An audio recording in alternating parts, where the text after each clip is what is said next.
Good morning बच्चों, आप सभी लोगों का हार्दिक स्वागत है जनरल इंजीनियरिंग के इस वीडियो लेक्चर में। जैसा कि पिछले वीडियो में हम लोगों ने पढ़ा था कि एक इंडक्टिव सर्किट को जब हम एसी सप्लाई से या अल्टरनेटिंग सप्लाई से कनेक्ट करते हैं तो वह कौन से पैरामीटर हैं जो रजिस्टिव सर्किट के कंपेयर में बदल जाते हैं या हूबहू सेम रहते हैं। तो आज के इस वीडियो लेक्चर में हम लोग पढ़ेंगे कि जब एक कैपेसिटिव सर्किट को अल्टरनेटिंग सप्लाई वोल्टेज या एसी सप्लाई वोल्टेज से कनेक्ट करते हैं तो क्या चेंज होते हैं इंडक्टिव सर्किट के कंपेयर में या हूबहू वो पैरामीटर सेम बने रहते हैं। तो चलिए फिर से शुरुआत करते हैं और समझते हैं।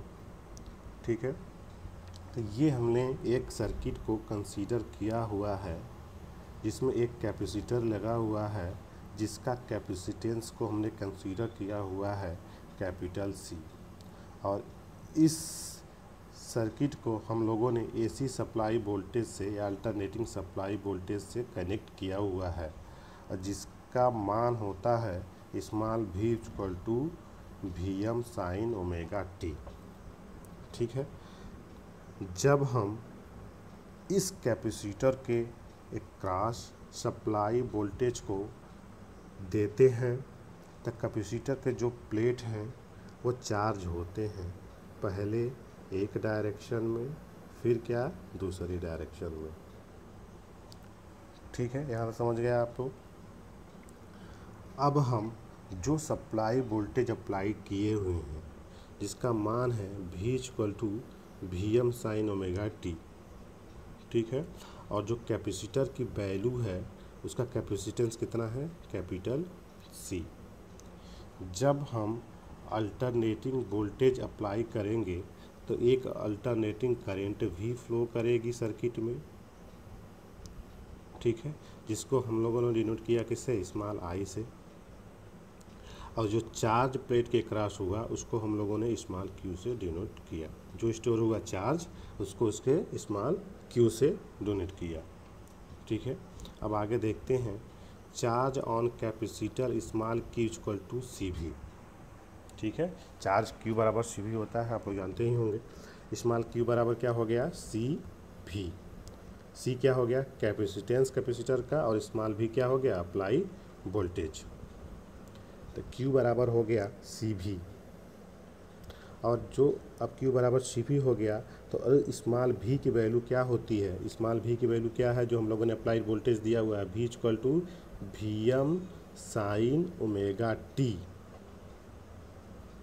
ठीक है, स्मॉल भी की वैल्यू क्या हो गया Vm साइन ओमेगा टी।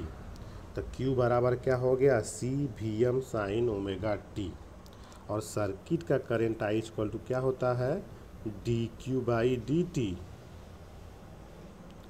ठीक है, D Q by D T, और इस क्यू की वैल्यू को हम लोग क्या करेंगे यहाँ पे रख देंगे तो एक वैल्यू हमारे पास निकल के आएगी I इक्वल टू डी, ये देखिए लिखा है I equal to d upon d t c Vm sine omega t. अब इसका डिफ्रेंशिएशन कर देंगे तो हमारे पास एक वैल्यू निकल के आएगी I equal to omega c Vm sine omega t plus pi by to.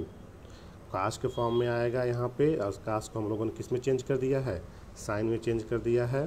और साइन में चेंज करने के बाद क्या आ गया वैल्यू हमारे पास I equal to omega c Vm sine omega t plus pi by two. ये एक दूसरा इक्वेशन हुआ हमारे पास। एक मेन इक्वेशन मेरे पास हुआ v equal to Vm sine omega t, और एक हुआ I equal to omega c Vm sine omega t plus pi by two. अब करेंट की वैल्यू क्या होगी, कब वो मैक्सिमम होगी, जब sine omega t plus pi by two की वैल्यू क्या होगी एक होगी। साइन की वैल्यू जब एक होगी तभी क्या होगी आई की वैल्यू क्या होगी मैक्सिमम होगी। जब आई की वैल्यू मैक्सिमम को लिया है हम लोगों ने तो उसको डिनोट किया है IM। जब ये वैल्यू 1 हो जाएगी तो IM बराबर आ जाएगा omega c Vm। Omega IM equal to हो जाएगा ओमेगा सी Vm। ठीक है, IM मैक्सिमम करंट जो फ्लो करेगी सर्किट में IM इक्वल टू कितना हो जाएगा ओमेगा सी Vm। अब इस ओमेगा सी वी एम की वैल्यू को, ठीक है, हम कहाँ रखेंगे, इक्वेशन 2 में रखेंगे। इस वाले इक्वेशन वाले में, इक्वेशन जो 2 है उसमें पुट कर देंगे किसकी value, I M equal to omega C we m की वैल्यू, ठीक है। तो यहाँ की जो वैल्यू है, ये वैल्यू यहाँ पर रख देंगे तो आ जाएगा स्मॉल आई इक्वल टू क्या हो जाएगा, आई m sine omega t plus pi by 2। ये तीसरा इक्वेशन निकल के आया। तो हमारे पास 3 इक्वेशन हो गए, v equal to V m sine omega t, ठीक है, I M equal to omega C we m, और I equal to I m sine omega t plus pi by 2। ध्यान दीजिए, पहला इक्वेशन और दूसरा इक्वेशन। जब हम पहले इक्वेशन को तीसरे इक्वेशन से कंपेयर करके देखते हैं तो यह पाते हैं कि जो अप्लाइड वोल्टेज भी है वह क्या है, करेंट से क्या कर रही है, लैग कर रही है 90 डिग्री, या करेंट क्या कर रही है, अप्लाइड वोल्टेज से 90 डिग्री लीड कर रही है, जो यह फिगर दिखा रहा है। क्या कर रहा है, अप्लाइड वोल्टेज लैग कर रहा है किससे, अप्लाइड करंट से, कितना, 90 डिग्री, ठीक है। ये क्या हो रहा था इंडक्टिव के केस में, क्या पहले रजिस्टिव से कंपेयर कर ले हम लोग। रजिस्टिव के केस में क्या हो रहा था, रजिस्टिव के केस में क्या हो रहा था, वोल्टेज और करंट दोनों सेम फेज में। इंडक्टिव के केस में क्या हो रहा था, करंट क्या कर रही थी, लैग कर रही थी किससे, अप्लाइड वोल्टेज से। और कैपेसिटिव के केस में क्या हो गया, कैपेसिटिव के केस में क्या हो गया कि करंट क्या कर रही है, लीड कर रही है किससे, अप्लाइड वोल्टेज से, कितना, 90 डिग्री। क्लियर हो गया यहाँ से, ठीक है। तो ये आ गया हम लोगों का फेज एंगल वाली बात। और हम लोगों ने देखा कि जब हम किसी कैपेसिटिव सर्किट में, ठीक है, अप्लाइड वोल्टेज वो अल्टरनेटिंग का होगा तो करंट हमेशा लीड करेगी किससे, वोल्टेज से। ध्यान रखिएगा, हमेशा करंट को ही लीड और लैग कराइए तो कन्फ्यूजन नहीं होगा। रजिस्टिव के केस में क्या हो गया, वोल्टेज और करंट दोनों सेम फेज में आया हुआ था, वोल्टेज और करंट दोनों सेम फेज में, ठीक है। अब देखिए इंडक्टिव के केस में क्या होगा, इंडक्टिव के केस में करंट क्या करेगी, लैग करेगी अप्लाइड वोल्टेज से, कितना, 90 डिग्री, ठीक है। अगर कैपेसिटिव है तो करंट क्या करेगी, एक बार लीड करेगी अप्लाइड वोल्टेज से 90 डिग्री। ध्यान रखिए, करंट को ही लीड और लैग कराइए। इंडक्टिव के केस में क्या हो गया, लैग कर गई, कैपेसिटिव के केस में क्या हो गया, लीड कर गई, ठीक है। अब आगे चलते हैं हम लोग, देखते हैं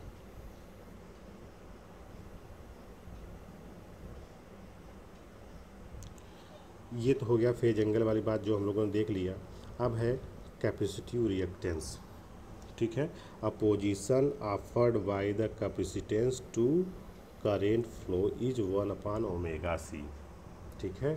कैपेसिटर के द्वारा जब किसी करंट के मार्ग में, जो फ्लो होने के मार्ग में जो अपोजिशन ऑफर हो रहा है या अपोजिशन जिसके कारण हो रहा है वो क्या कहलाता है, कैपेसिटिव रिएक्टेंस, जिसको क्या बोलते हैं, एक्सी बराबर होता है 1/ओमेगा c। यही है मेरा कैपेसिटिव रिएक्टेंस, ठीक है, कैपेसिटिव रिएक्टेंस 1/ओमेगा c है। एक्सी बराबर हो गया 1/ओमेगा c, तो ओमेगा c को 1/2πfc में चेंज कर दिया हम लोगों ने, ठीक है। अब कैपेसिटिव सस्पेंटेंस देख लेते हैं। BC बराबर होता है 1/ओमेगा c। रेसिप्रोकल आप किसका हो जाता है, कैपेसिटिव रिएक्टेंस का क्या होता है, रेसिप्रोकल होता है कैपेसिटिव सस्पेंटेंस, जिसको हम लोग बोलते हैं BC से डिनोट करते हैं इसको, BC से, ठीक है। इसका भी मात्रक क्या होगा, सीमेन। तीनों का मात्रक क्या हो जाएगा, सीमेन हो जाएगा, ठीक है। इलेक्ट्रिक केस में भी हम लोगों ने देखा था ये, और कैपेसिटिव केस में भी हो गया। उसी तरह से हम लोग पावर देख लेंगे, जैसा हम लोगों ने कैपेसिटिव में देखा था, ठीक है। इंस्टेंटेनियस पावर हो जाएगा P = V × I, ठीक है। P बराबर V × I तो P की वैल्यूज़ को हम लोगों ने क्या किया, P और V आई तो V की value Vm sine omega t, और I की वैल्यू हम लोग क्या लिखते हैं Im sine omega t plus π/2। यहाँ से इसको मल्टीप्लाई करा करके एक वैल्यू निकालेंगे P equal to Vm Im/2 plus sine omega t, और इसका एवरेज निकालेंगे, इंटीग्रेशन कर देंगे, वो वैल्यू आएगी 0। ठीक है, 0 ये वैल्यू आएगी। ठीक है, कहने का मतलब है कि कैपेसिटी प्योर कैपेसिटेंस में जो पावर ऑब्जर्व होगा क्या होगा, वो 0 होगा। ठीक है, इंडक्टिव केस में भी क्या हो रहा, प्योर इंडक्टिव केस में भी हो रहा था पावर ऑब्जर्व 0, और कैपेसिटिव केस में भी हो रहा था 0। तो ये तीनों चीज़ें हो गई जब रजिस्टिव, इंडक्टिव और कैपेसिटिव सर्किट को जब AC सप्लाई से हम लोग क्या करते हैं, कनेक्ट करते हैं। ठीक है, आई होप आप लोगों को समझ में आ गया होगा, और कोई भी दिक्कत होगा फिर अगर तो मैसेज करके पूछ लीजिएगा या फ़ोन कर लीजिएगा। ठीक है, तो आज के लिए इतना ही, धन्यवाद।